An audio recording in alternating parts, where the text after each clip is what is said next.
Hi everyone. Thank you for joining us today and welcome to Water Think Tank. So quickly I would like to introduce what is Water Think Tank is all about. It is a space that we have created, a bunch of individuals who are passionate about water ecosystem to explore and discuss past experiences, current approaches, innovations and future needs related to water ecosystem in a broad sense of definition. And today for the second episode of H2O Post Party, we have Alvin here, Alvin from Reef Check. And what we would like to have during H2O Post Party is to have a candid dialogue in relation to post webinars, documentaries, or other media programs related to water ecosystem, discussing, dissecting, and providing views on the selected program. Before we go into detail of what we are planning to discuss today, I would like to bring a very important message.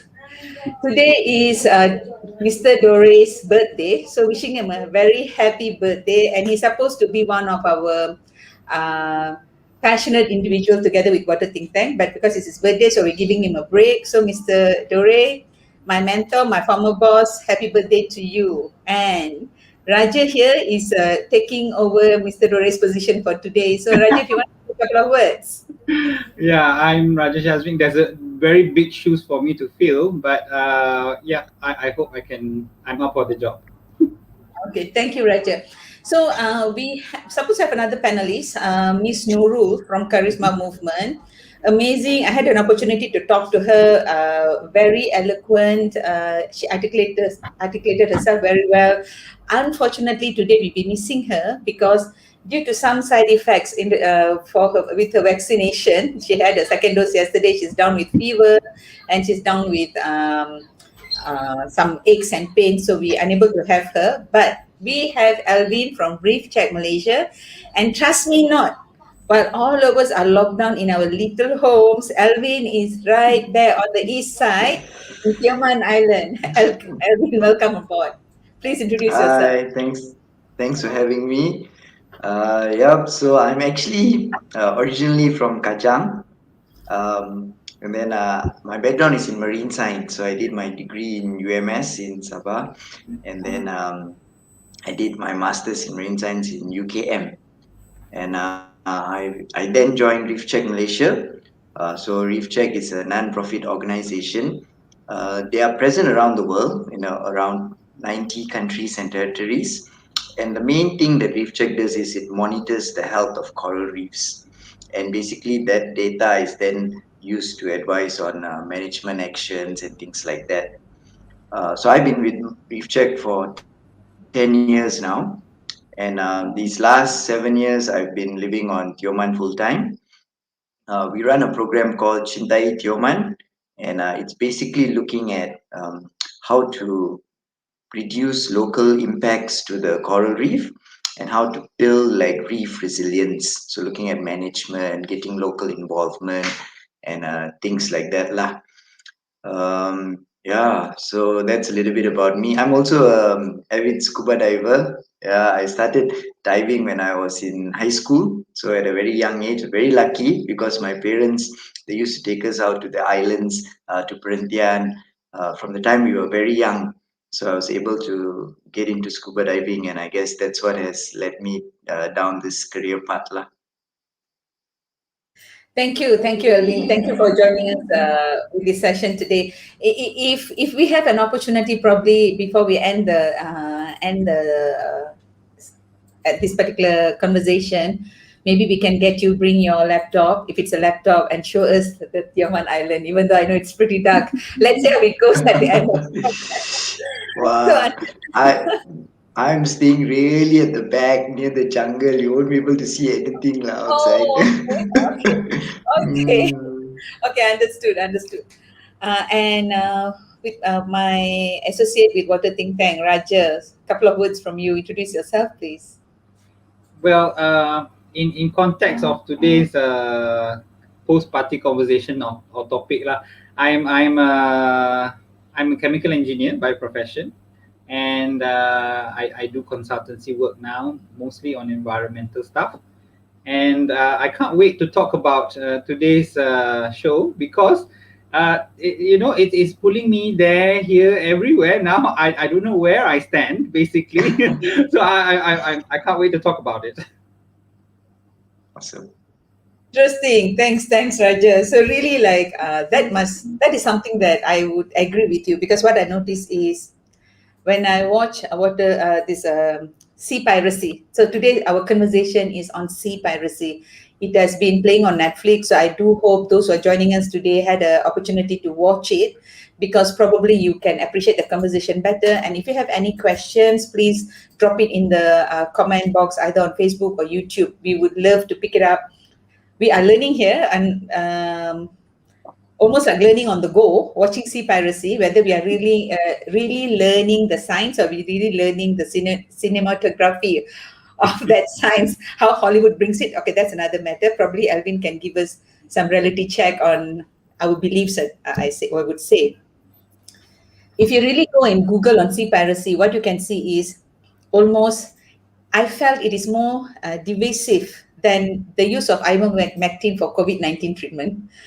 This is what I noticed. I think if ivermectin causes so much of argument, sea piracy causes even more, because, and the range is, either you are a vegan, or you are a scientist, a marine biologist or technology scientist and researcher, or you are from business sector, the fishery sector. So really it pulls into three different segments. That's why when I think about what can I say about sea piracy is, oh my God, this is worse than ivermectin argument or debates that we are having right now. And this is, like, I would say, a hashtag of lifelong learning moment for me. When I watch sea piracy, there's a lot of things that I realized I didn't know. It actually attracted me to go and do search to find out more information. Is it true? Is it not true? Listening to conversations that I would have never listened if I didn't watch sea piracy. That's one thing. So I'm coming from that angle where, if you take time, watch it more than once, you establish your critical viewpoint, do a bit of research to establish your own um, take on what is being presented.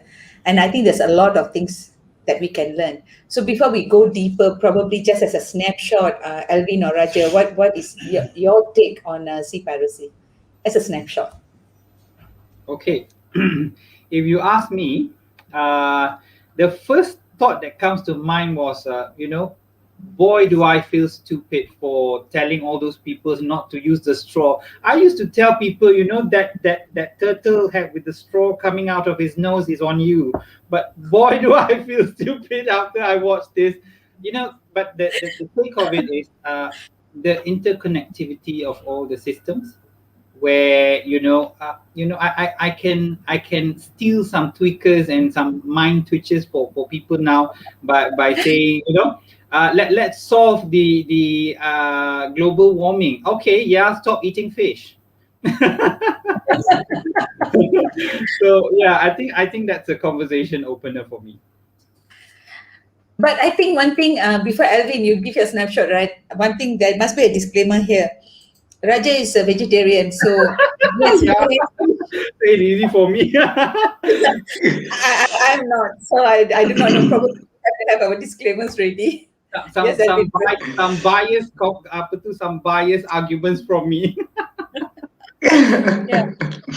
Okay, Okay, Alvin. so actually for me, when even before the documentary came out, I was already very excited about it because Netflix had the coming soon advert. And when I saw it, I was like, oh, awesome, because that's what we need. We need more documentaries highlighting the marine world, because very often the marine world is kind of like a out of sight, out of mind ecosystem. So very few people actually experience it firsthand. Number one, number two, it just doesn't get the same amount of coverage that the jungles get. Yeah, so I was really excited and looking forward to it. And then when I watched it the first time, I was like, "Oh God, what have they done?" Because it was like a lot of things popped up as red flags the first time I watched it, and I was like, at one point, my wife is a marine biologist as well. She's got a master's in marine science as well. And I just looked at her and I was like, what are they doing? Like, what are they going about? So it kind of like was the total opposite reaction to, the excitement and the build up. And then when we watched it, the first day it was on Netflix, we watched it and then we were like, oh no. But having said that, later I watched it a couple of times because like, so many people were talking about it. So like what Punita said earlier lah, the first time you watch it, you give one total reaction, and then the second time, and then after the backlash and the what foresee, um, I think it had it's like a double-edged sword lah, I would say. Yeah. What happened is after I watched Seaspiracy, exactly my reaction was like what Raja said. Can I eat fish again? So something like that, no? Like how bad, how nasty, and all those things. But what happened is one thing I noticed since having social media the last 2015, I don't know, 20 to 15 over years, we realized that, nothing is exactly as it seems. So what I did was I started checking uh, the reviews, what people say about it, from technology perspective and all those things. So I must be honest. I listen to people talking about it from the science perspective. People talk from the governance or corruption, those kind of interests. And then there are a lot of conversation online about the vegan, where they say that this is actually a vegan movement agenda kind of stuff. Not that anything is right or wrong, because it's really like about perspective and what people believe or their fundamental philosophy. But one thing I noticed is the range of issues that it brought up. Like I can see it brings from an issue from marine ecosystem to planet ecosystem, because they talked about climate change, which we can come later into the conversation. That's one part. Second part is from human rights, where they have trafficking and how the working condition of people who are working in the sea, to animal rights, where in marine parks, animal abuse, how the animals are being treated, not just in the sea, but also the replacement of seafood, where they started doing fish farming. So we can see a range on that. The third thing is for me is food security versus gluttony. Even though the intention, for example, they did talk about subsidy. They said that subsidy is being put in because fishing is actually related to food security. But what we do see is harvesting so much or as much. Is it really security or gluttony? Another thing is about hard science and Hollywood science. And so, that is something that probably all of us have to say about it later. Next is one thing I noticed is about humble understanding and moral high ground. Some of them, or even part of the movie, I noticed that a lot of it coming from realization or understanding, even for me personally, that I realized there's so much I don't know than I know, because I worked in the freshwater segment rather than, because when we talk about water ecosystem, we have fresh as well as marine, right? Sea, which you rightly put. We don't talk about it. We didn't realize it. We only relate it to tourism fund, now sun and the sea kind of thing, and move away. See? So that's when I realized that there's a lot more that we don't know than we know. Another one is moral high ground, where why I say I use the word moral high ground, I don't mean it in a demeaning way, but what I notice is a lot of technology scientists, researchers, when they review the movie, they come so hard and strong on the numbers, statistics, and facts, and justifying what's being done. A lot of things is being done, and so much and so forth shouldn't be questioned. But what I felt was, if that is really true, a lot of it's being done, isn't it also time for the professionals to accept whatever being done is not working good enough, right? So I think this is something that I thought that it's almost like a self-check moment for us professionals in certain sectors, right? And last but not least, I find about the communication structure. Seaspiracy tugged on heartstrings, played on the EQ. So it's really frustrating for the people who work based on the IQ, the smart, intelligent, hard science researchers. So they look at numbers, and some of the numbers get exaggerated. Maybe later we can have some chat on that, right? So I feel like it's almost like having a pendulum swinging one way or the other, hitting every corner. Because after watching Seaspiracy, I noticed there's a lot of Duca movies made on ocean, but I think none really came to surface or being talked about as much as sea piracy, isn't it? Hmm. What, because I never heard about other, no, like later I found out this blue ocean, God knows whatever it is, but I never heard about it until sea piracy came on board. Only then people, marine specialists, they do reviews. Suddenly you can see marine specialists on screen talking about it and sharing other movies, books, and whatever now. So what do you So, guys feel? so I would say, number one, like, yeah, I agree with you. You know what you said. It is good that it did bring up a lot of these issues that are real problems in the ocean. But um, you see, very often, with so I've done stuff with BBC and with National Geographic and with Discovery before, and like with these kind of people, when they shoot a documentary, even if it's a short snippet, they always have this fact checking team, you know, which go through and screen and make sure what's going out in the media is checked.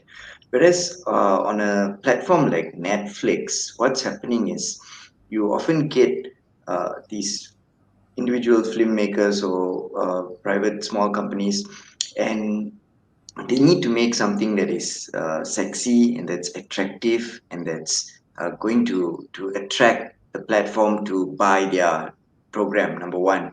Yeah, and then it's going to need to break in the numbers, and sometimes these kind of documentaries don't put in that same effort to fact check lah, you know. So that might have been one of the issues and why Seaspiracy received such a reaction compared to other uh, documentaries. I'll give another example. Chasing Coral. Yeah.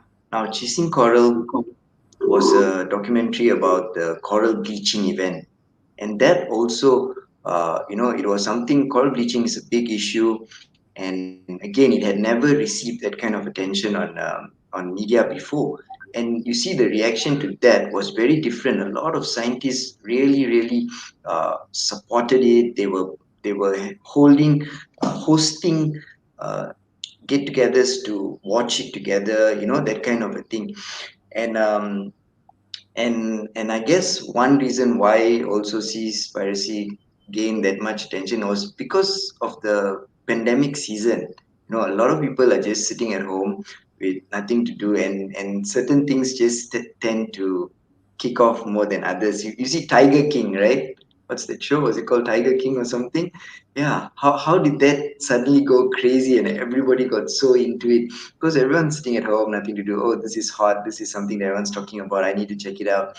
So I would say that's one of the reasons why it really blew how it did. Um, yeah, but yeah, lah, there are some good points. Definitely, there are some good points. But maybe what they could have done better maybe was just been a bit more careful with the fact checking, and that kind of a thing. What? Yeah. So, like you're coming from fact checking perspective. So I was wondering, just now Raja was mentioning, uh, you were saying, Raja, like, from believing to don't believe, and where do I stand now? Is that because of that facts, or what? Well, I think what for me it is more of as a overall approach. What it did is started to get us to think. It allowed us some leeway to think. I mean, clearly a lot of the figures and numbers that were thrown in were exaggerated figures, and I can't help but notice the citations made also were not really scientific papers and research that typically would be cited by people. But I did like the argument and how the case was built, relating one ecosystem to the other, and then to the somehow it brought into the economic aspect of things, and how that then went into regulation and piracy, and finally it went to the environment and climate change. So I like that idea, and I think the value of getting people to think about it far outweighs the the requirement or the desperate need for the accuracy. So a lot of time when I'm a researcher myself, so when we go and do research, we we we try to be as accurate and as representative as possible, right?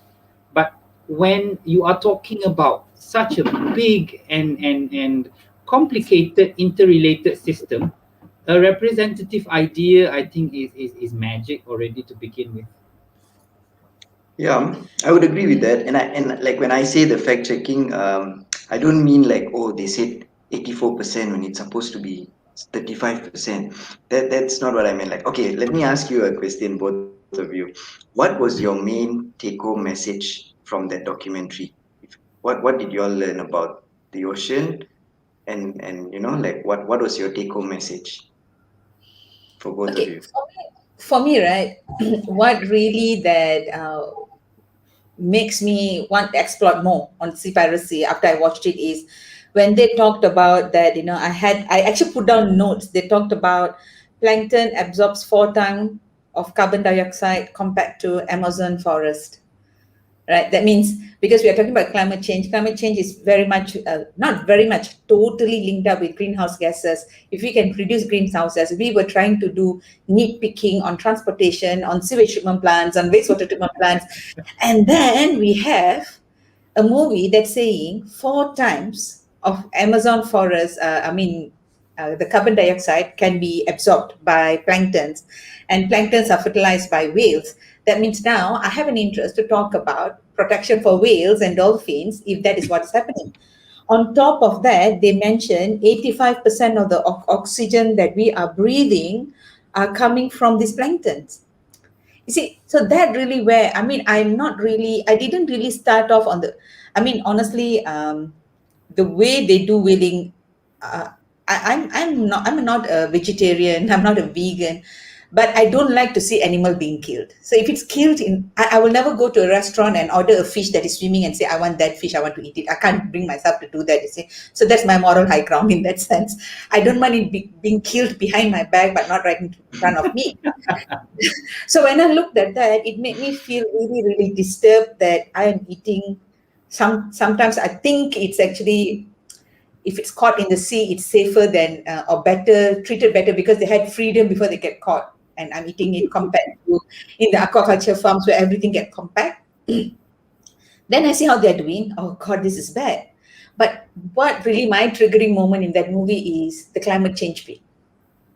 Now, some point somewhere in the movie they said it's like there is no life on land if the sea is dead, right? I think the sea shepherd person or somebody said that remark, and that was linked towards climate change. So that's what my interest is.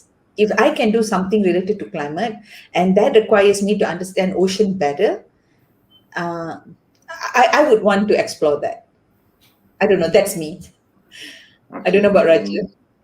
and For me, the thing that left most impact is the same guy lah. He came up with a way of an analogy. He said, we are billions of people flying across the galaxy in a spaceship, and we are killing our crew members, right? So, and if we do that fast enough, we will not be able to have a ship that has enough crew members to sustain it. So this is the first time that I've heard this analogy being put in that form, and I thought it was a beautiful thought. And simply to get an approach where most of the time when we picture ourselves or when we portray ourselves as an environmentalist, people always say like, you are the first thought that people get, you are an extremist. But it's not that, right? In fact, the people that are against it may be extremists, correct or not? Because when to conclude what it is, I think the bottom line is people are too smart for their own good. When those people go out with their boats to fish, they catch enough for them to eat and for to sell. But no, these people, the smart ones, they catch for 3 countries to eat. So that's when the problem comes, I think. okay, so you see, like both of you mentioned things like climate change and things like that, right? Now, so a lot of the reactions I got from people who talked to me about this documentary right after it came out, the things they learned were three things that stuck out were don't eat fish, yeah, number one.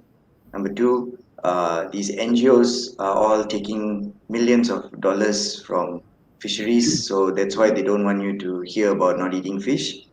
And also, marine protected areas are useless. They don't work. The governments are useless. They're not doing anything about it. You can help by not eating fish, you know. And both of you didn't mention that, but I guess both of you are the type that don't just swallow everything because you watch something and then you go and do your research and find out more. But that sadly isn't for the mass population. They just watch and swallow everything. So if that was that strong three messages, then it's really skewed lah. Because number one, okay, you don't eat fish, but do you know that fish is still caught for pet food? Do you know fish is still caught for fertilizer? Yeah, and this don't eat thing, it doesn't work lah. You know, we've been telling people in Malaysia not to eat telur penyu for decades now, but it's still legally sold in Terengganu. Okay, so this In my don't eat hometown, thing, sorry. sorry. My hometown. I'm from Terengganu. Yeah, but you know what I mean. This don't eat thing. It doesn't really. It doesn't make any sense lah. This don't, like, okay. Yes, it's good to reduce your consumption. It's good if we could tell everyone not to eat and they could all not eat. Yes, great. You know, we reduce the pressure there. Can we also tell everyone to get rid of their cat and dog at home? Because what are you feeding your cat and dog? Yeah. So this is Not the gonna next thing. happen. Not going to Yeah, happen. exactly, right. And okay, everybody move to plant-based diet. Can we make sure that all the nutrients used in all these farms has no fish in there in the fertilizer? So you know, it's like don't pick one thing and harp on it like that because it doesn't make sense. How many local communities, especially along the coastline, cannot afford any other kind of protein? Yeah, like on this island, we don't have cows, we don't have goats and chicken farms. So what do you want the locals here to eat? You want them to import their beef and mutton and things like that? So where are they going to get their proteins from? Oh, tofu. Okay. You know how many islands don't even have 24 hours electricity in Malaysia? How are we going to keep this tofu fresh? Huh?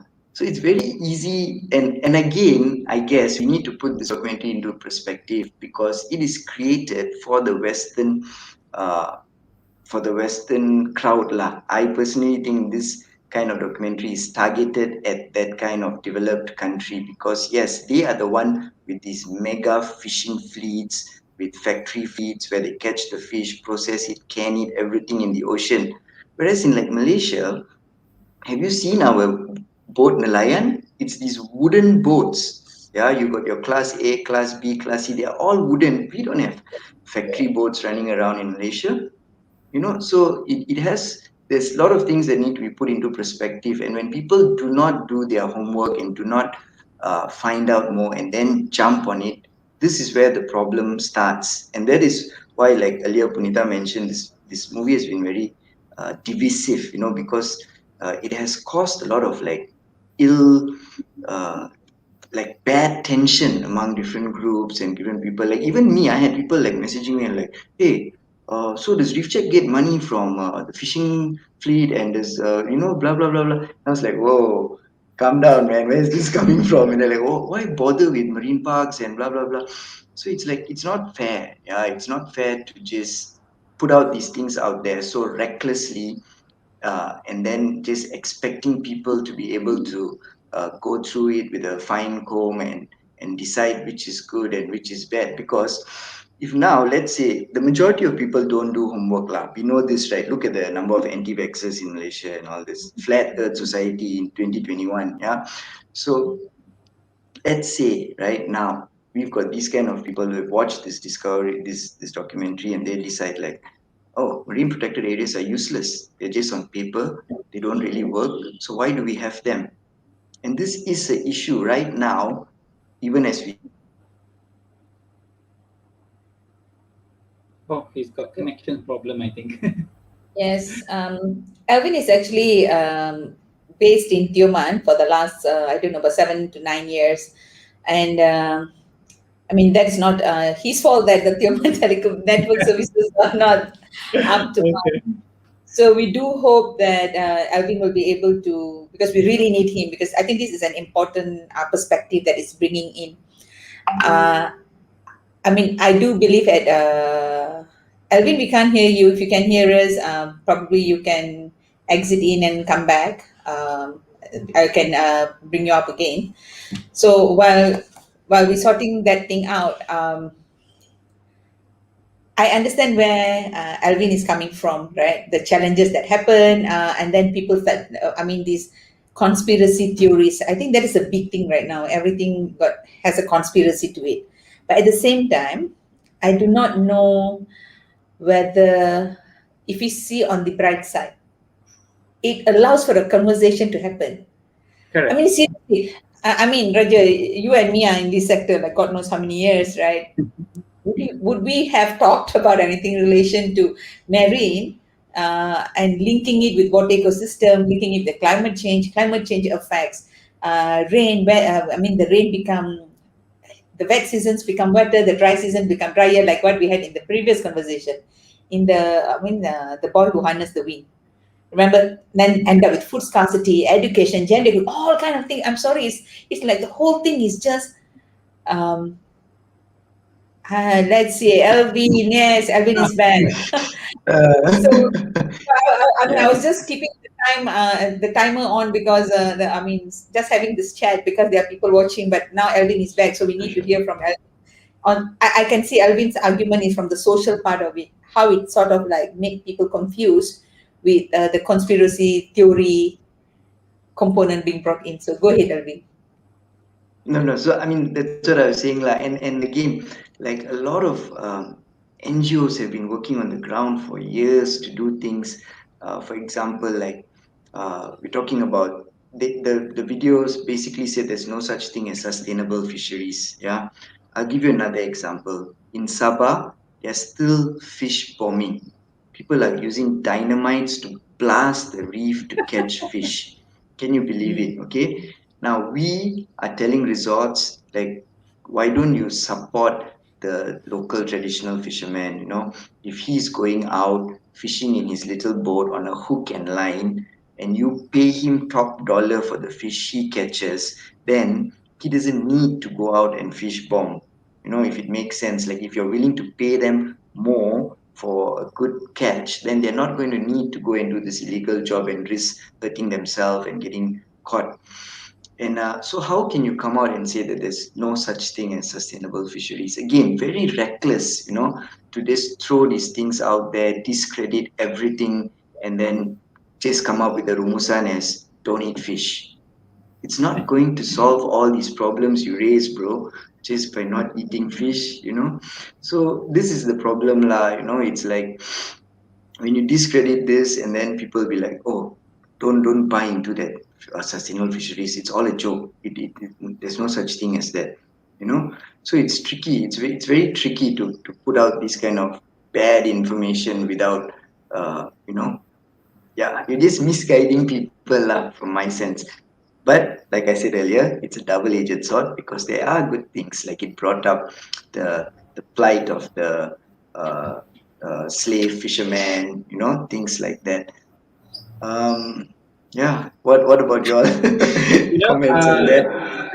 a little bit out of topic, but Mm, just to share an analogy lah. A couple of years ago, I wrote an article, and mhm, I wrote an article for a bulletin that was published by the Department of Environment Malaysia.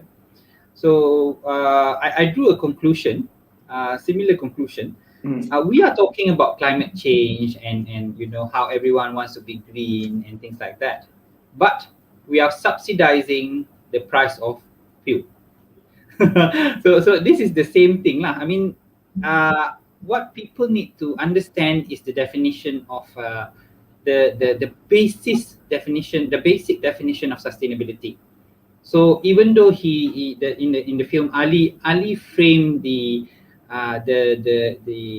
representative, was it from the EU, saying that sustainability is keeping your capital in the bank and just eating off the interest. But I do agree, Yep. it is a simple approach and it cannot be denied, right? Yes. Which boils down back to what I said just now. People are too smart for their own good. You know, they are not fishing for one person. They're not fishing for one kampung. They're fishing for 4 countries, 5 countries. So this is Yeah. the reason. And again, you see, like another thing I often tell people is don't have so many kids. You know, if you really need to have a kid, like have one kid and then tutup kedai, because this is a big problem, right? A lot of these issues regarding climate and all this ever-growing population of humans, can. So if we also told people like let's try to think about having small families, yeah, maybe 1, 2 kids, but again, it's a very sensitive topic, so people don't like to say this because oh you cannot tell people this kind of things, yeah. But like what Raja said lah, like this demand, yeah, because there's going to be this ever growing demand whether you're eating a plant-based diet or with meat as well. If nothing is done about that population control, then oh I mean like the growing ever growing population, then we are going to have this problem sooner or later, yeah. And that's why earlier I mentioned like you said people are getting too smart and they are catching more and more. But you see, Malaysia, the way it controls that to a certain extent is it controls the technology, it controls the kind of boats that we have. Yeah, in some countries, if you all caught it during the documentary, they talked about bycatch, and there's also discard sometimes, because in some countries the way they control the fisheries is what you're allowed to bring back to port, what you can land. So if they catch, let's say, a kilo of, I'm just giving examples lah. If they catch like 100 kilos of grouper, and then after that they caught 100 kilos of tenggiri, and the price of tenggiri is better than grouper, so they dump the grouper because they want to land the tenggiri.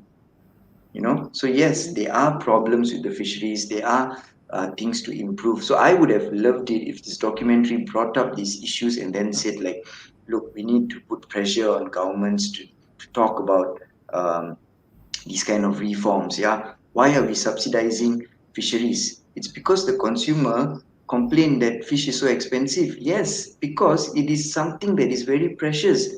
Yeah, it is a decreasing natural resource. So if you really want to eat it, you have to pay top dollar for it. If you can't pay the top dollar for it, don't eat it.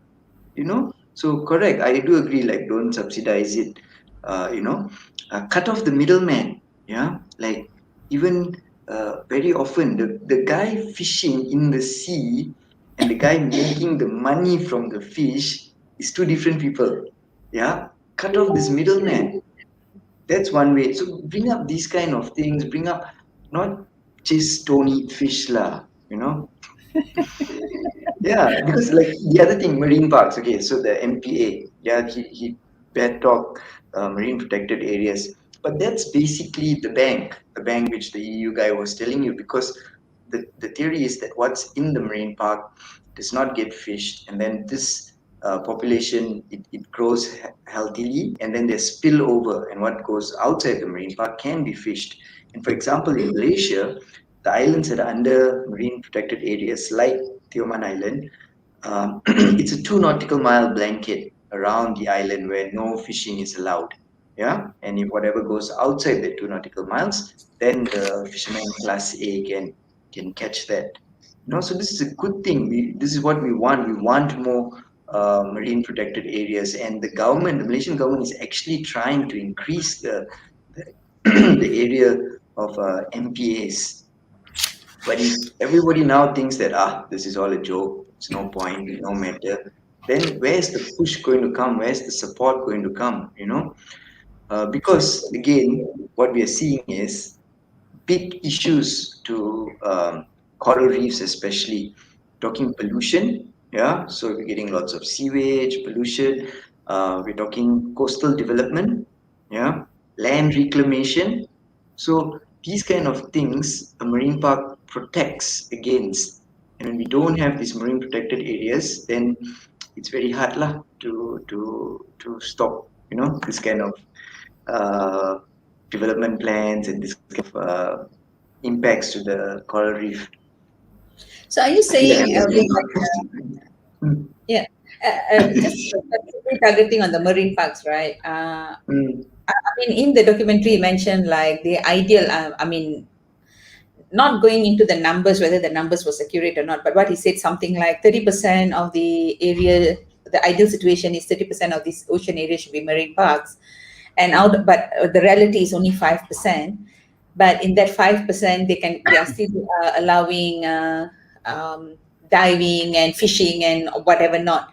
So and even drilling of oil. So they are saying, he said only 0.1% of the marine park is really being treated as a marine park. So I'm wondering, how is it in Malaysia? Is this a similar scenario? Because I know that the part that he actually he showed an interview when they asked, so in that marine park, what is that you're going to restrict? And she said something about kayaking. They're going to restrict kayaking, but fishing is still allowed, drilling oil is still allowed. So I'm wondering how is this a similar scenario in Malaysia? no, it's not. It's totally not. So, like in Malaysia, the marine protected areas, for example, like Tioman, within the 2 nautical miles, you cannot harvest any marine life. You can't even like go down and disrupt, like move things around. You can't do things, even like dropping an anchor on the reef is a offense. Yeah, it's like you're not allowed to catch any marine life, harvest any marine life. You can't do any development. Yeah, so it's actually, yeah, it's a proper, the rules are there. I was also quite shocked to hear in the documentary was the kayaking, and I couldn't find out where exactly that was. But yeah, like marine parks, I would be surprised if government set up a marine park and then said the only thing is going to be no non-motorized sport. It really sounds silly lah. Like in Malaysia, even jet skis, banana boat, paragliding, all these kind of motorized sports are not allowed within the marine park area because it's protection, for things like turtles, dolphins. We don't want any accidental hits and things like that, lah. There's one comment here, from a Facebook user, it's Nathan. He said Mm. that it's not fishing at all, but sustainability for the fishing industry shall be drafted and brought up for discussion. Otherwise, there's going to be extinction in the fish populations. I would like to know, like, in Malaysia context, do we have something called sustainable fishing? Because from my experience of shopping, I never really see a labeling, sustainability labeling, like how they show, right? So I never seen that.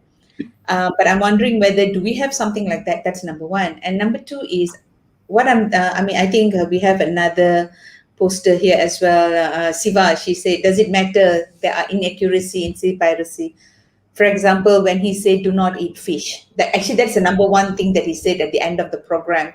What are the action plan that he had in mind, right? Do not eat fish. While not eating fish, as you rightly put, may not solve the entire problem, but it will be still an effective way. Like if we have even like 10% of the world population stop eating fish, it will still help, right? Yeah, that's why I said if it is something that you can do in the location you are, then go ahead, go and do it. But the other problem with this document, with people who, okay, the other problem with this don't eat this and don't eat that is sometimes the people who actually don't eat this, they have this need to look down and criticize everybody else who doesn't follow them. You know what I mean? Raja looks like a pretty nice guy, lah, so I guess he No, I doesn't go around doing this. But uh, yeah, I've met them. I've met these people who have this need to. I've seen people um like on this island, like Western tourists who come in and then like criticize the locals for eating fish and thing, and they're like eating these avocados. And do you see avocados growing Okay, in okay. Malaysia? What we're going to do is we're going to give love to the vegans. We love you guys, but yes, I agree with you. I No, agree with no. you, Alvin. Yeah, don't be condescending about it. If you are able to Exactly. take these decisions and you are able to carry it out, it's good, it's great, it's amazing. Do it, but you don't need to go out and then criticize everybody. I've seen comments on people like, oh, you can't call yourself a conservationist if you eat meat. Oh, don't bother, don't talk about recycling if you eat meat. That's wrong, lah. If anyone is doing any small thing towards the betterment of this environment, it's a good thing. We don't need everybody to be perfect or everybody to live, by that one standard you are portraying. But if everyone's doing something, you don't need to go around being like, oh, you are that, you are that. The earlier question, what was the earlier question again? Sorry, the one you mentioned is now. About the The policy, sustainability. the fishing. Okay, yeah. So Malaysia, yes, it's true. It is. We don't have labeling and things like that, so it's very hard to tell. But for example, WWF have come out with the Save Our Seafood guidelines where they advise you on certain kinds of fish to avoid. For example, don't eat stingrays, don't eat sharks. Yeah, if you're going to buy fish, buy the adults so that they're not catching them at a small size before they've had a chance to reproduce. Things like that. I would say so like my family members. So you see, I'm not saying this movie is all bad because I also told my family members to watch it, because it's good. It opens people's mind up. And they all asked me after, like, oh, so now I cannot eat fish. I was like, no, I would say try to reduce your seafood and try to buy as local as possible. If you can buy it as local as possible, if you can, so I'm from Kachang, if you can go to Kuala Selangor, there's a fishing village there, fishing port, buy it off the fishing boat. That's way better than going to like a big hyper mall and not and buying salmon. Yeah, like that's a big thing now, right? Malaysians more makan salmon, yo, and so like this kind of thing. Yeah, we need to be wise. We need to think. So buy local, buy from source. If you can. Yeah, this is the thing now. Always go back to look at where you are. Think. What are your options, what's available, and then try to make those decisions. But we must be able to think critically to achieve this. So if everyone's just going to like solo solo solo muntah muntah, then susah lah for me. The other thing is the inaccuracy is important. I think I mentioned a lot of reasons why it's important lah, because it creates a lot of misbelief, misguided belief. Yeah. It is not so much of the inaccuracies. I think it is the way he frame it. So it is like don't support the labels because the labels are taking money from so and so people. So I think it is a bit of exaggerated approach lah in a sense. My conclusion is I think that the whole issue is too big to be a one solution kind of thing. It is many many many solutions and many many problems that you have to tackle. It's not one problem, right? For example, if you stop eating fish, I'm sure many other problems will crop up because people have to eat. If they don't eat fish, they will go eat chicken, they will go eat meat. Then you have a land problem now, right? And if they don't eat meat, then they will eat plant. There will become a time where there will be too much plant pula. All the crops, all the forests are being cut down to plant soybean crops. So now there will be loss of diversity. Nanti dia cakap don't eat vegetable because the tigers are dying in the jungle. So it is Yeah. not a one solution kind of thing. I think it's a many I think it's the solution. extreme lah, Raja. The thing is, Yeah. okay, what happened is after I watched Seaspiracy, so I went and of course, as a good citizen, I went and went to Shopee to find out plant-based food. As a good responsible citizen, this is not about advertising for Shopee, but that's why I shop. So when I went and searched on plant-based food in Malaysia, right, they have a couple of options. So I pulled out to check the ingredient. It's actually wheat and soya. So I couldn't find the option that they actually promoting in the movie, like a new plant or something like that, which they're using algae or plankton as the source. So I couldn't find it here. Maybe it's not here yet. I'm not sure. But the thing is, this one I think I have to link what Alvin said to what the previous episode conversation we had. Mr. Dore raised up another Netflix show, Rotten Tomato. They did in avocado. They did it on avocado plantation. The amount of, I mean, he said it sort of like made him think many times over before he puts another avocado in his mouth. So really like in every single situation, there's something like that can go really extreme or otherwise. But at the same time, I feel like the movie gives us an opportunity to talk, right? Yeah, To yeah, have definitely. conversation about. I think that is essential. And he is not coming from a point of researcher. I mean, this is what I see. I know maybe for marine scientists and technologies like yourself and many others, you really can see the science, hard science part of it and feel a bit um, nauseated. As a non-marine person, when I look at it, I see him journaling his experience. It's literally journaling his experience on, it's like blogging. It's actually what he's doing is blogging and he's sharing. And when he wants to talk to somebody and they're not responding, like the NGO thing, why I didn't pick up NGO, not to say that I think that is fraud, what they're doing is fraud on both sides. There are NGOs that are fantastic, who do amazing work, and then there are some NGOs who are just being there to enjoy the not-for-profit status, right? So the many categories of NGOs. That's one thing. Yep, yep. Yeah. And second part of it is I find that some NGOs can be as extreme as Sea Shepherd, going and banging on ships and doing whatever, like a street vigilante kind of thing. But most NGOs are more diplomatic in nature because they know uh, if they go and take vigilante approach, they cannot sit on a table to discuss to solve the problem. Yes. Because in order to solve the problem, you need the good, the bad, the ugly. Everybody have to come and sit at the table to have that discourse done. For example, if you don't want to do bottom trawling, Bottom is that? trawls. Yeah. You don't want to do bottom trawls that is actually damaging the sea. What other methods? So you still need scientists to look at it to give a solution. If there's no solution, how they want to handle that? Or not just that, even like the aquaculture thing was really you know what I did? After I saw Seaspiracy, I went and Googled Johor area looking for aqua ponds on Google Earth. And then I noticed a lot of aqua ponds, the discharge are literally black into the rivers.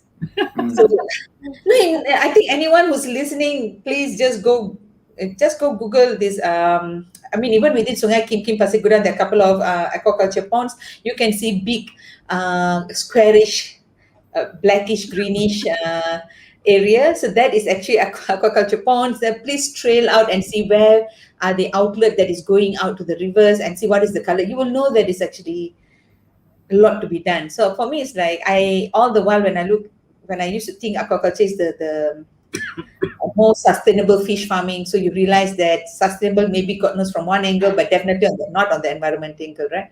So I feel like it gave us opportunity to think, to talk, to ask questions like what we're doing right now, which no Correct. way we would have done. But I would like to bring a point that Melissa raised, which I thought was Melissa's point. She said, one of the big issues is they highlight Asia in quite a few issues they wanted to bring up. I guess maybe she's referring to Japan and Thailand. And China for fishing in the African Sea. African Sea. Yes, I think probably this one Melissa is actually bringing it up. But save the anonymous Thai fishermen, none of the people they interviewed in Fish in the documentary were from those regions, and I think that's a missed opportunity. Yeah, I believe this is true. Yeah. But the documentary itself, I noticed, right? In the conversation, they did mention something Taiji, right? I think in Japan, Taiji, compared to the number of Mhm. bycatch that happen in East Mhm. Coast of France, are so Mhm. much higher. Yes. That sort of like that particular item was balanced out. But Melissa, you're right. When it comes to human being, I don't know if you have something that you the inside information, Elvin, that you can share with us on this human part of it. Is it relevant in Malaysia too, or No, not? I mean it's a good point. What Melissa said is a good point because I would have also liked to see them talk to representatives from these different locations, people who are working on the ground. Maybe like how many times did you interview different people from Sea Shepherd? Like why did like no other like when you went to Thailand, couldn't you talk to an NGO working with fisheries in Thailand or a fisheries officer there? Okay, maybe they don't want to lie on you, but like how like yeah talk to the locals who are there in the place, like the taiji thing also, it's nothing new. There's a documentary called The Cove. It's very old actually. and and there's a big uproar even among the Japanese people who are against this dolphin fishing or dolphin killing. Yeah, so why not talk to one of them? Like get like what Lisa said lah. Get a good side from the locals as well. I also want to add one thing. Towards the end of the documentary, so yes, verbally they say that everyone should stop fishing, but they all eating fish, but they also write at the bottom of the screen, number one, no take zones must be established and enforced. So that's the marine parks lah. After telling everyone that marine parks don't work, only 1%, blah blah blah. Then they at the bottom of the screen they wrote no take zones must be established and enforced. Governments must stop harmful subsidies. And then the third one was the avoid eating marine animals. Now, if for me, if they spent a bit more time on talking about how proper marine parks should be run, visiting a few marine parks that are properly run, using those as examples as the banks for sustainable fishing, whatever. And then also regarding to the government subsidies, giving examples of how in other sectors where government has reduced subsidy, for example, maybe on sugar or like putting taxes on tobacco and alcohol to get people not to consume so much. Along those lines, that would be great because then you're being more open, you're giving different ideas, you're giving people different things to think about, different actions they can take, and that would have been a perfect, good, nice documentary for me lah. I would have loved it. I would use it in the school when I teach the kids here on the island. I feel it was a wasted opportunity lah because it was almost there, but then it suddenly just went, you know. Mm. Okay. I was wondering also, Alvin. Some parts of the movie they were talking about the types of fish that the numbers were dwindling. Some even 99%. How true is that? And how true is that in Malaysia, for example? Are there really fish that are, previously was there and now only 1% is left?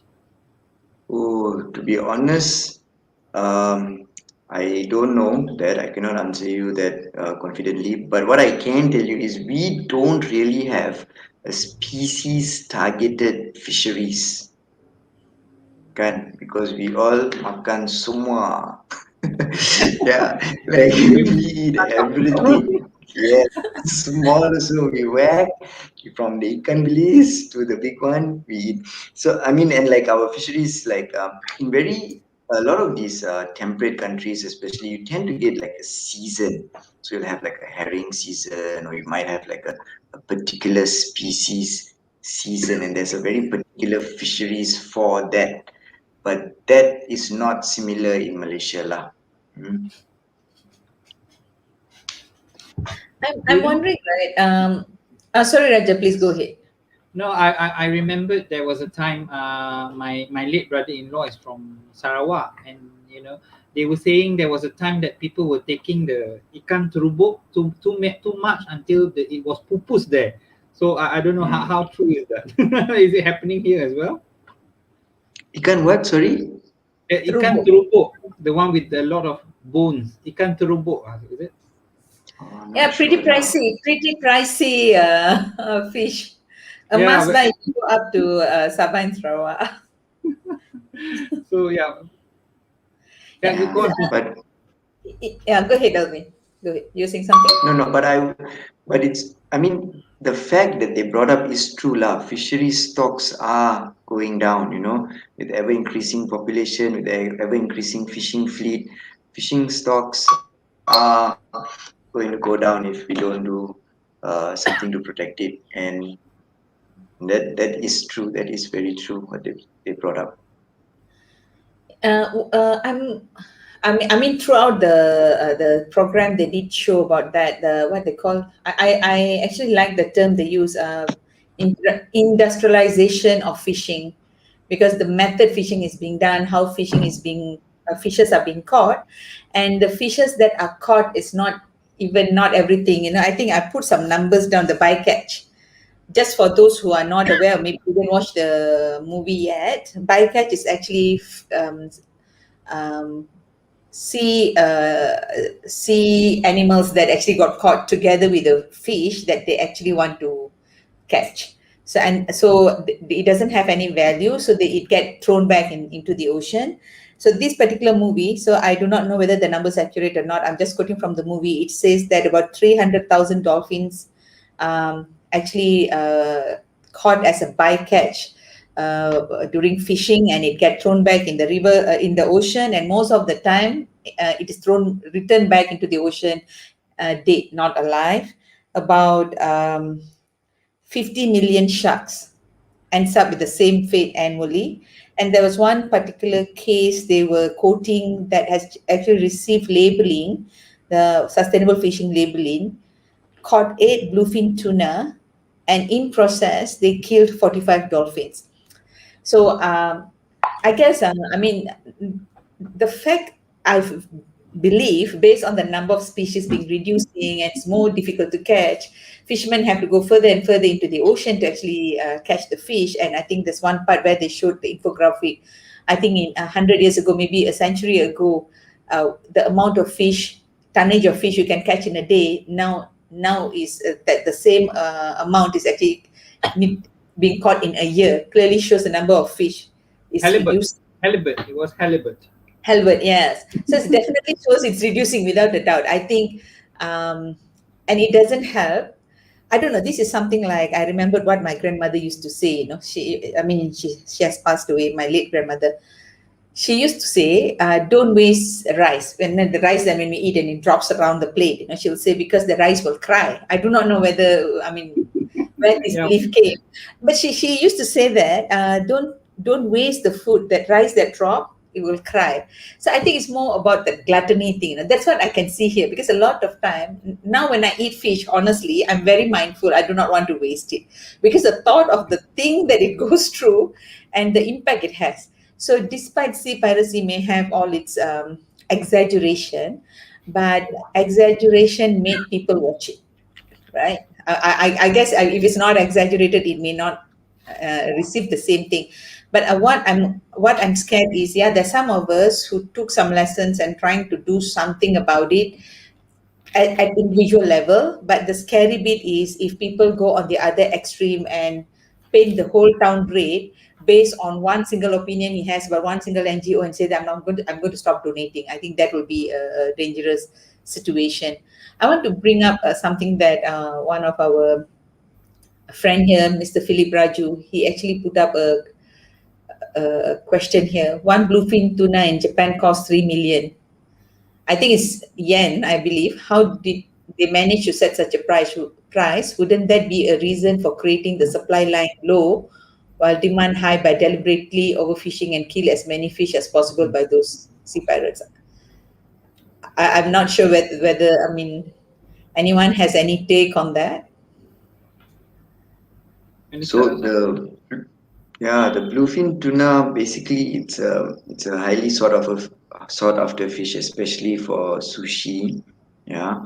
Now it has been something that has been overfished for some time now, and they actually have like a world body also to try to mandate or to try to control the fisheries of this fish lah. But it's difficult to manage, it's difficult to control, and these are the kind of things where you can deliberately tell people, certain species to avoid eating. Like, we know the numbers are going down, so you tell people like, hey, stop eating tuna, for example. Yeah, like earlier how I told you, WWF has the save our seafood guide on what fish to avoid, what fish is safer for eating. And why people are willing to pay so much, it's this market of demand and supply lah. When you got people who are willing to pay that much to eat at a fine dining kind of sushi or a high-end sushi restaurant, then the restaurant is going to be willing to pay that much for the fish. if people still insist on serving shark fin soup at weddings because it's a status symbol, then people are going to continue finning the sharks for the fins. Yeah. So why it can cost that much? That is basically your demand and supply, and that kind of thing. Who is going to control? Who is going to say that you cannot, ceiling price on wild caught fish? Very hard to put. It's not like a farmed chicken where you can say, okay, we've got a ceiling price on it, because it's like I don't know of any wild caught fish where they've got a ceiling price for. It's Okay. tricky, and sorry, just to add, like things like tuna, sometimes they're caught in one country and then flown all the way to another country because you can get a higher price in that particular country. So it's a I very think important export import business also. Yeah, I think this is literally playing with humans' behavior. I don't know, Mr. Phillips. I think really I feel like for Mr. Phillips' question, right? Probably there are all those things happening, but I think they're just tapping on human natural behavior of showing off the status symbol, and probably like take a picture, post on Instagram to say that bluefin night or whatever it is, you see. So I think it is more of that. So they're tapping into that, and this fish, because of the price, and it's a delicacy. Like I think earlier I quoted that number, right? They said that when they catch 8 or 7 bluefin tuna, and in process 45 dolphins have to be sacrificed. So you can see even by that number, it's really something like a highly priced thing with such low supply. But I really want to bring the conversation back into the carbon uh, aspect of it, because that is pretty much, because what I'm thinking is, yes, there are marine species and all those things that need to be looked at, but to link it to show people what are the benefits. Because I think a lot of time we will be able to change, or would want to change our behavior, or the actions that we take based on how that is relevant to us. I mean, it's just like tapping. So I mean, it's fantastic if people just started getting that awareness and doing the right thing. But I do not know how or when that will happen. So a lot of time we are based on like how that benefit us.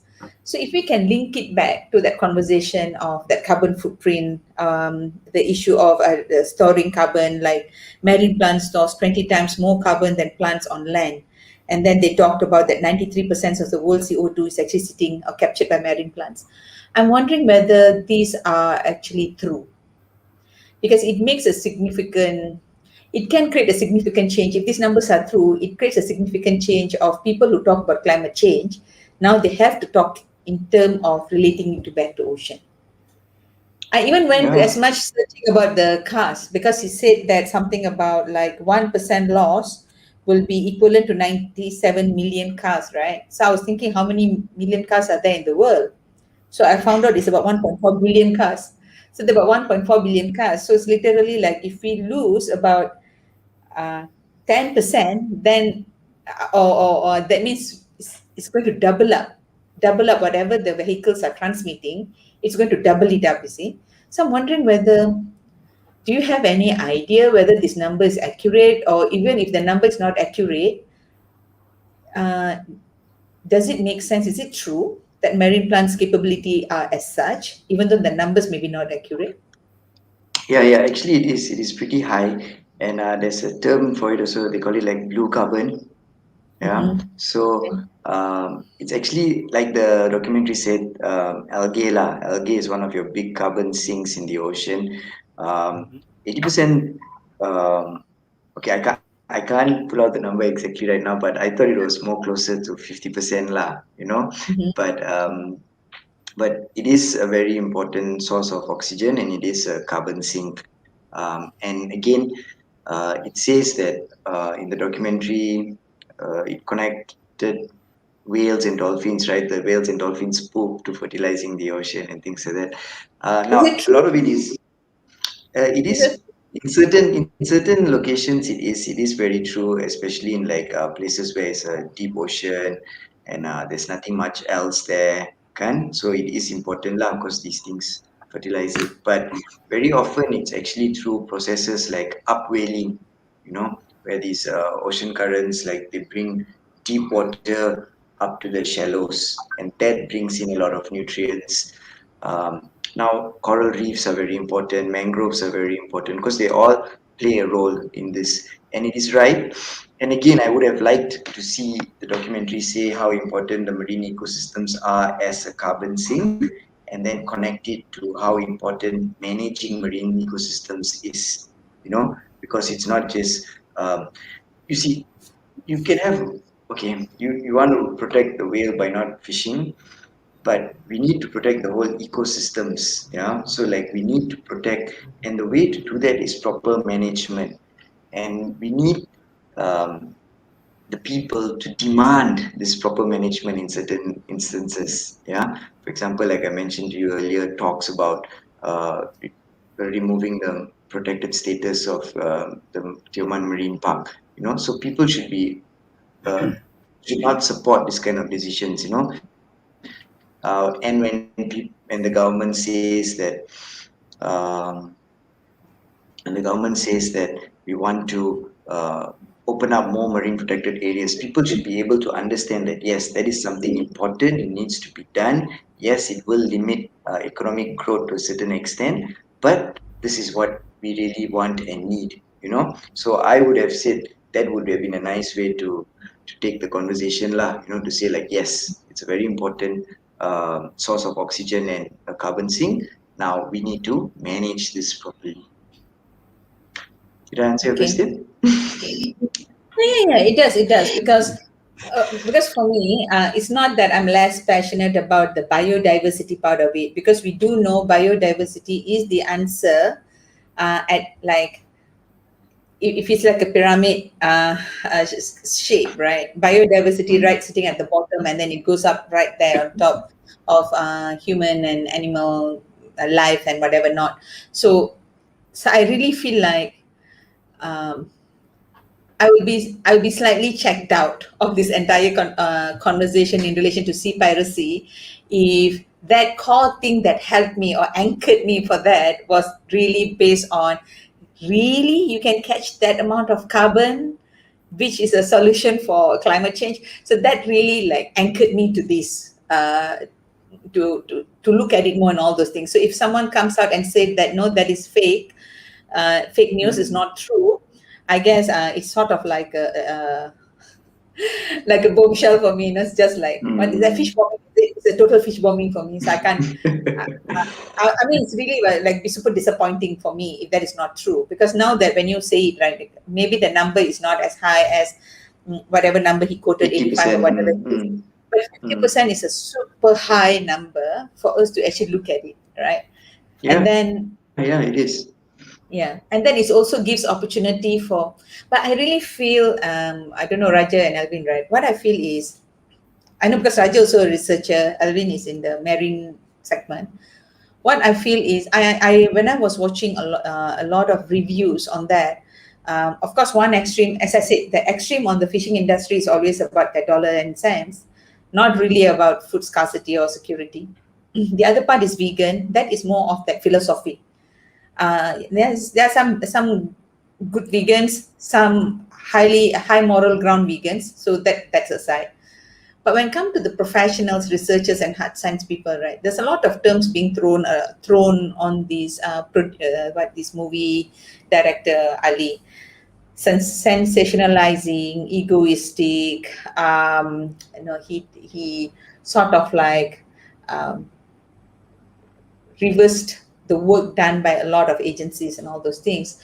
Um, I don't know. In my opinion, I feel like too much of power was given to one single person to claim that he have reversed the good work done. He have, that's his ego played and all those things. Literally, I guess there's a lot of opportunities to be harvested from here, because he Yep. raised fundamentally a lot of issue, as I mentioned, marine to planet ecosystem.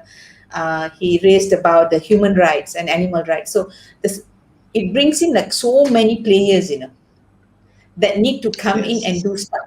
In fact, communication. He talked to the heart, while the scientist was. I mean, some of the things that really scientific. They were quoting. They were giving citations.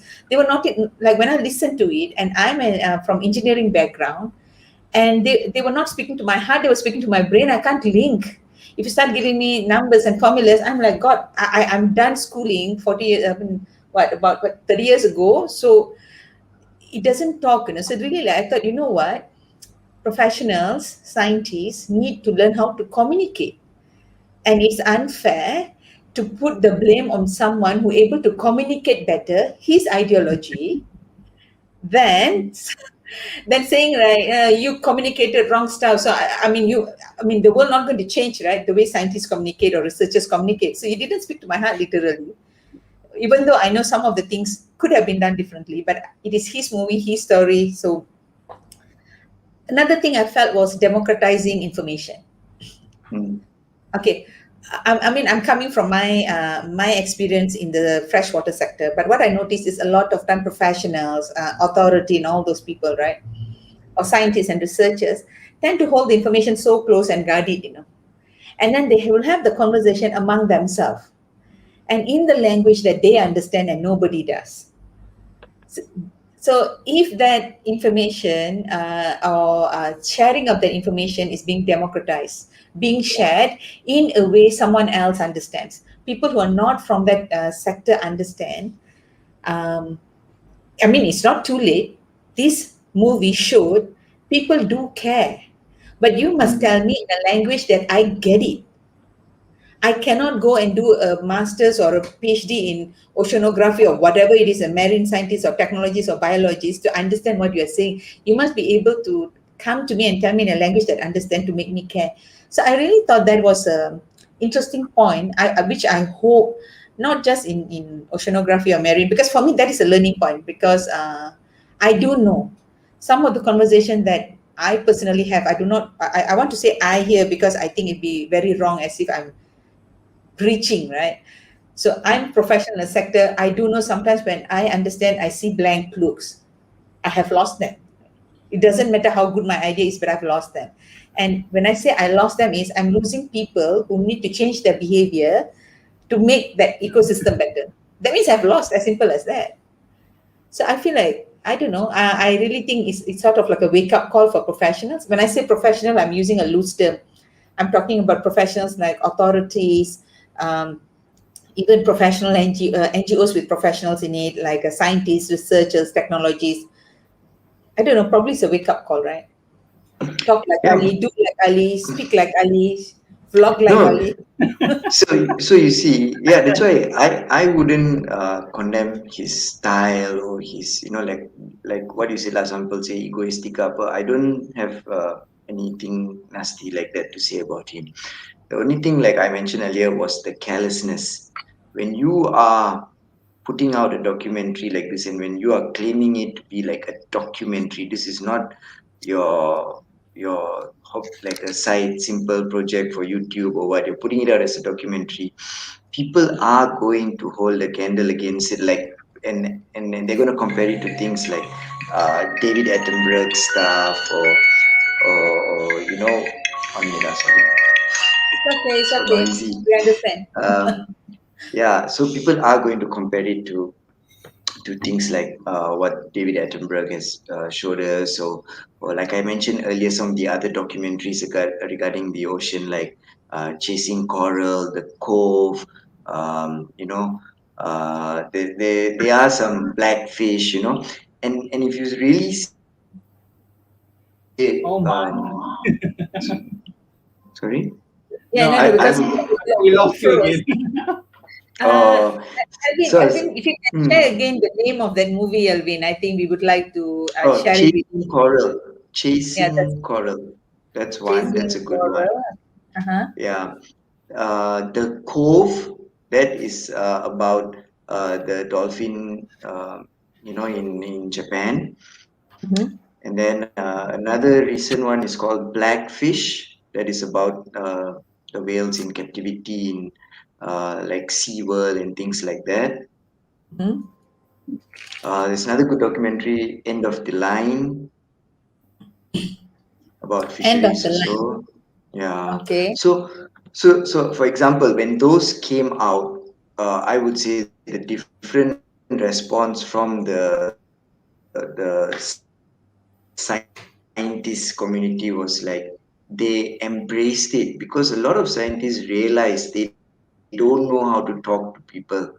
Like they don't speak the same wavelengths very often, like what you mentioned earlier. Like especially chasing coral. I remember so many people held watch parties, like they got together and they watched it, and NGOs also like put it out. We did it on Tioman as well. We got all the local school kids and everything, and we put a projector outdoors, watched the documentary. After that, talked about it, discussed it. So um, yeah, so yes, people do realize that the scientists do realize that they lack the skill, because communication is a skill, right? I'm sure you both would agree it's a skill, and it's a very tricky skill to acquire. It's not something you can just read a book and learn lah. And I also like, I like fish. I can work with fish. Me here on Tioman now, it's all like social, working with the community, trying to get them on board, trying to get them to think about conservation. And it was very hard for me at the start to try to make this switch. But yeah, like you said, I guess maybe there are things to learn from this documentary, and maybe that's what the new younger crowd likes. They want a bit more hype. They want a bit more drama, and a bit more.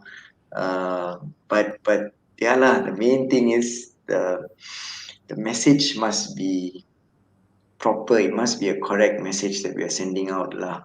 I feel. Yes, so we have one author, Muhammad Baharuddin says the whole documentary is depressing. No, Conservation is depressing. no, I didn't find I don't know whether I'm a sadist or what, but I didn't find the whole movie depressing at all. But what I found, the first feeling that I got was intrigued. I'm Hmm. intrigued that this can be a solution to climate change, because that's what I'm fighting for. Maybe the shark people will be looking at the sharks, the whale people will be looking at the whales, the dolphin will be looking at the dolphins. But for me, what caught me, like Punita said just now, when climate change was brought up, it was a thing for me, and it immediately caused me to want to search, and are these numbers true? Is it really, have I been looking at the wrong place so far?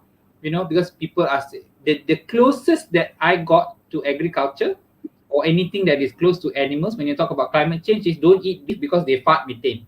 Right, so everyone is saying, okay, fortunately I'm a vegetarian, but yeah, but this is another thing, Yeah, it's Raja. another idea. Raja, but Yeah, the thing yeah, it is, is. what even though I mean my light bulb moment is on that climate change, the carbon sequestration things and all the stuff, right? But I agree with Muhammad. It was kind of depressing because it's like I remember one of the reviewers said, in every possible moment he tried to represent himself as a hero, like he was the Christopher Columbus. He was the Christopher Columbus for all the problems that is happening in ocean. That was true, and in a bad way. Like he identified it. He was not following through based on work that has been done by other NGOs, government agencies, and whatnot. He was like presenting it as if he found out. And what he found out, unfortunately, he benchmarked as the first time that is being found out. So if we don't look from a very critical eye, I mean, we just watch it, let's say, like totally disengaged, we watch it like a movie. What I see is, oh my God, all these things is happening and no one know. And it takes a young 20 what year old man to go out and find it. You mean the labelings have all failed? The marine parks are not working? It was like bad and bad and bad. I mean, I agree what Mohammed said. It was like, it is doom, It's doom. We need Ali now. You get what I mean? I get where Muhammad is saying, but at the same time is probably like I think this is I just want to share for anyone who's viewing, or if you are viewing, if you're already doing it, great. If not, please share it with your family and friends and whatnot. When you watch anything, listen to anything, no matter whatever social media platform, you have to do research. You have to go and figure if they quote a number. In fact, I was trying to find a TED talk. A couple of years back, I was listening to a TED talk where a guy just came up and throw statistic like 50% of the 80% of the lung cases got nothing to do with smoking, and smoking actually helps sinus or something. They just quote some numbers, and then he asked the audience, "Do you believe in what I say?" They said yes, and he said he just fabricated it. So sometimes numbers can be thrown like probably what they said, no, 93%, 98%, 45%, whatever it is, numbers, right, could be thrown in to justify numbers and statistics, and people tend to believe it without checking. So I guess it is time to be a bit more smart consumer of information. Check on that information, make sure that whatever that you are feeding into your mind and your brain and making you very emotional. That's one thing. Anything that makes you really emotional, you have to check your numbers. Yeah, true. I Yeah. agree. That's why I said, like, the documentary could have done a lot of good things, and it could have offered a few different options. It could have looked into some of the few cases where, look at the places where things are going on well, where marine parks are working properly, where aquaculture is being done strictly. It could have shown what are the way we need to be moving towards, and then it won't be so hard pressing or depressing. um, and it's true lah, it's true that we all, even I, when I teach in the school or what, I always tell the kids, like, go back and check it out. If I tell them something, I say, like, go and search it, because go and double check what I'm telling you. Don't just telan everything you're hearing, um but yeah lah. Eh, I understand why he said it felt depressing, but itulah, there are some good stories out there, guys. If not, I won't be doing this, right? Why would I be wasting my time in this marine conservation if there's all no hope? It's all doom and gloom. There is hope. There are things that are working. There are governments that are really trying really hard, and we need everyone to be. I always tell people, when a lot of people ask me, like, okay, so what is your take home message? What do you want to tell everybody? I always say, go and educate yourself, learn more about the issue, read more, experience it, go and visit these islands. How many Malaysians haven't even been to the islands we have, these beautiful islands, never gone snorkeling on our coral reefs? We all get tourists from all around the world, and so many Malaysians don't experience it. So I will always tell people, like, go experience it, learn as much as you can about it, and then you will have all that info to make the informed decisions, you know. So you don't have to just listen to what people say, oh, do this, don't eat this, okay, I won't eat this, do that, do. When you have the info, you can think, you can evaluate, you can make informed decisions. And very important to have balance lah in whatever we do. Yeah, it's very, very important, because it's a fine line. I give you another example, which I think is appropriate here. I once went this island, and then the people at the resort, they're telling me, oh, we don't serve any seafood at this resort because we all love the ocean, and they're on an island, a small tropical island in Malaysia. Okay, and then I was like, okay, that's great, awesome. And then during dinner there was lamb. So where you think the lamb came from? It would have been grown somewhere, slaughtered, put on a boat, sent to the main to the this part, and then transferred to this island, and then they're serving it.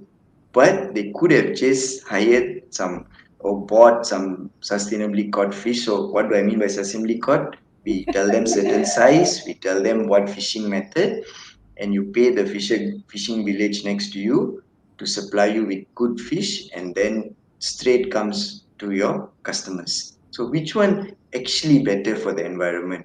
You know what I mean? So yeah lah, balance lah, and yes, like I said earlier, I'm not trying to tell everybody, no, you must eat fish. If you can stay off meat and go to a plant-based diet, go ahead, please do. It does have its positive impacts, but balance lah. Now, what I was saying is just now, the net benefit. That's what Alvin was trying to get at. There's a net benefit of what are the things that you do. So I think that is one of the argument that they presented. Some of the areas they actually catch the fish for consumption and then to be sold. So in this area, if you tell them take a plant-based food, it can need to be shipped. Flown from somewhere, transported and kept in fridge or cold storages before it Yes. get so the net benefit is actually lost. I just want to pick up a couple of points here. Nathan actually agreeing about whatever that information that being conveyed to make sure that people understand and get aware and what they can do, what they cannot do, what is appropriate. That I guess Nathan, I'm hope I'm not putting words into your mouth here. I'm just expanding it. Again, repetition, awareness shall be continuously conducted. Otherwise, it will be forgotten in timeline. And that is super true.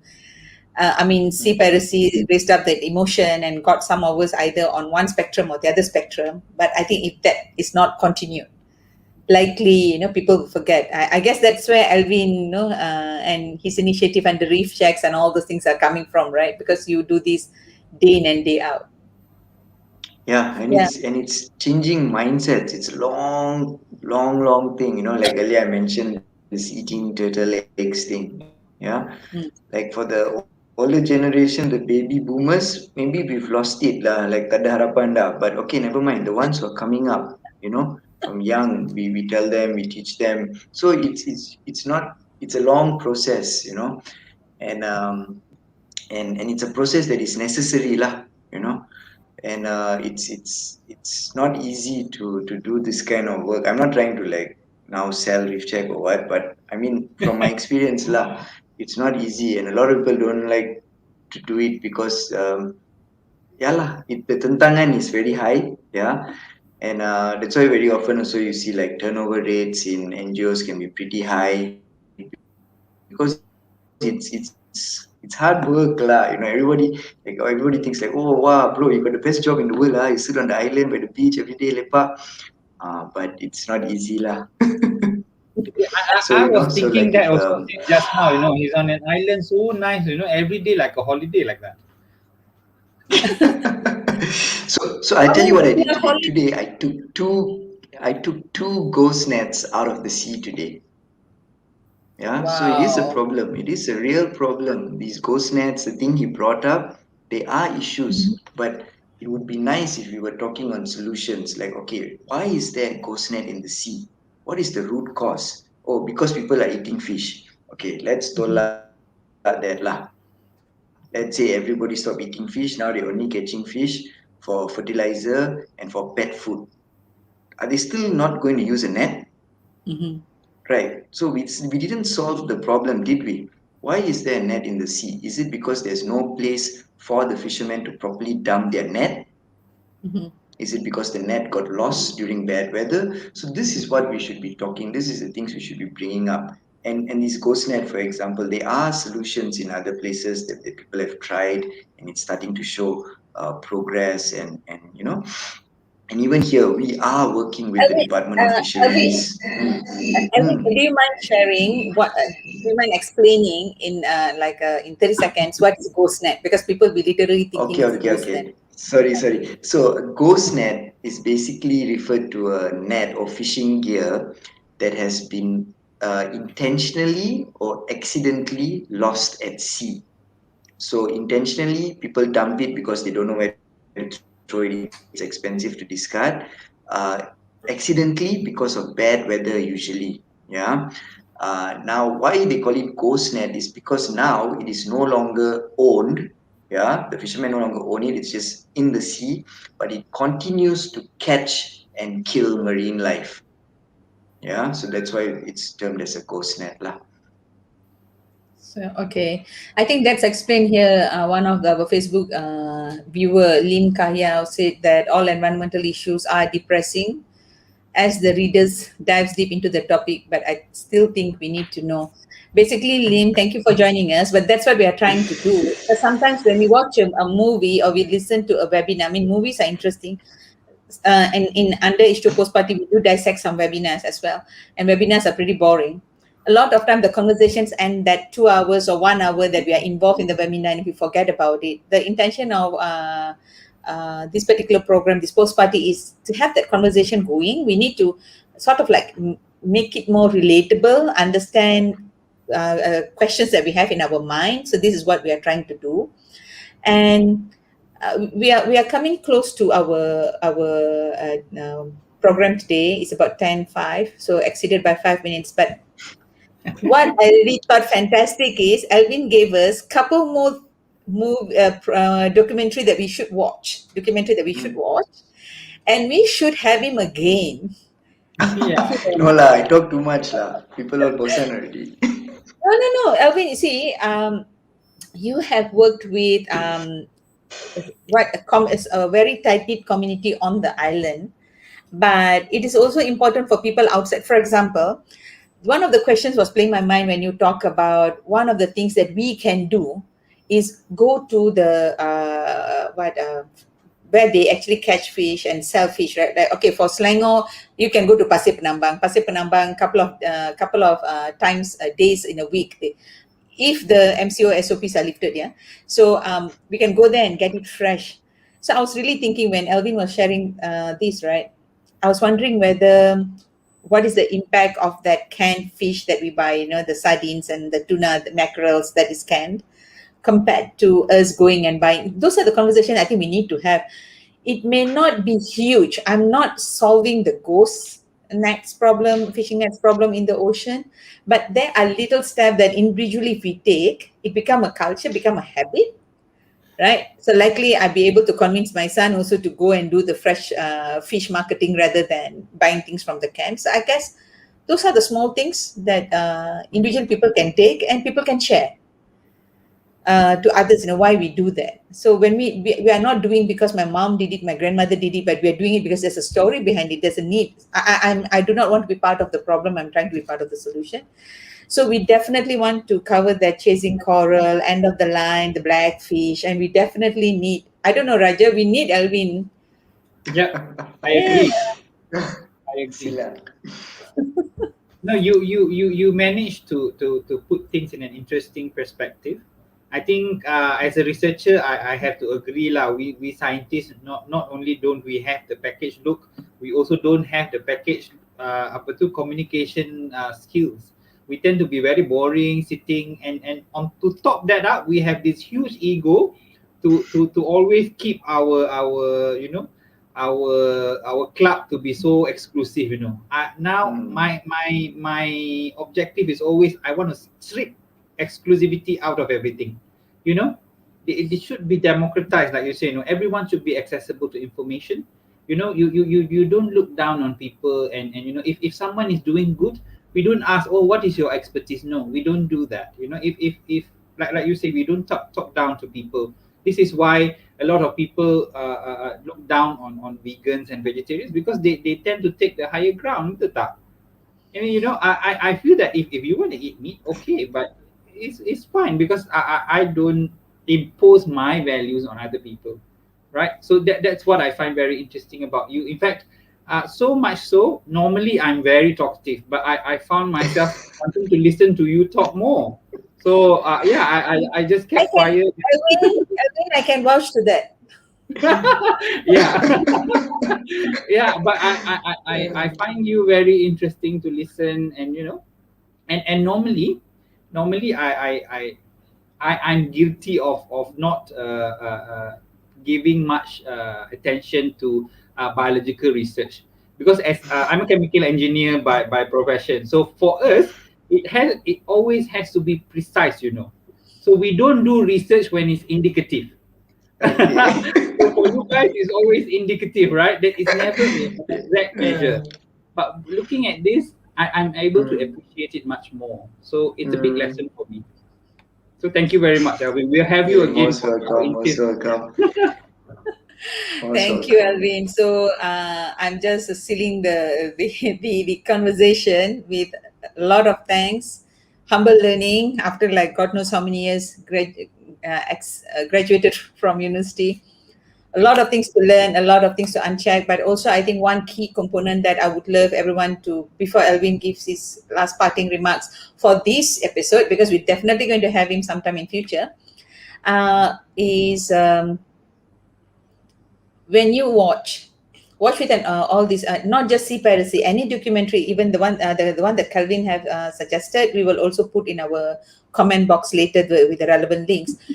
Please watch with an open mind and learning experience. And it's not just watching because, I mean, sometimes we will say things like, oh, we are a developing country, we don't have time for things like that. We have more important things to do.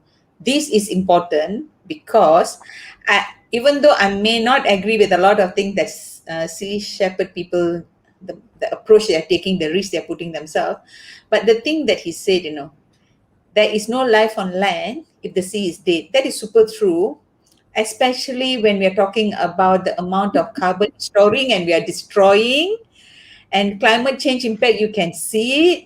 I do not know what happened in Kedah most recently, the mata air incident. I do not know whether there's a climate effect or something else. I mean, whether it's a timber issue. I'm really not sure. But when you see a wet season getting wetter, a dry season getting drier on the land, it got to do with climate change. So please keep an open mind, enjoy the conversation. Do join us in future episodes. We definitely would love to have Alvin back because there's so much more to learn. There is so much more to learn on this aspect of ocean rather than Jeff Bezos flying to the space. Please know where the priority lies, guys. It's coming after you for that, I tell you. That is okay. So with that, thank you very much, Alvin. Before we end the session, do you have no? Before Alvin, that be the last. Raja, anything you would like to say before we close? Okay. Alvin, your hair, I'm so jealous of it. So I want to get that out. I have to be honest.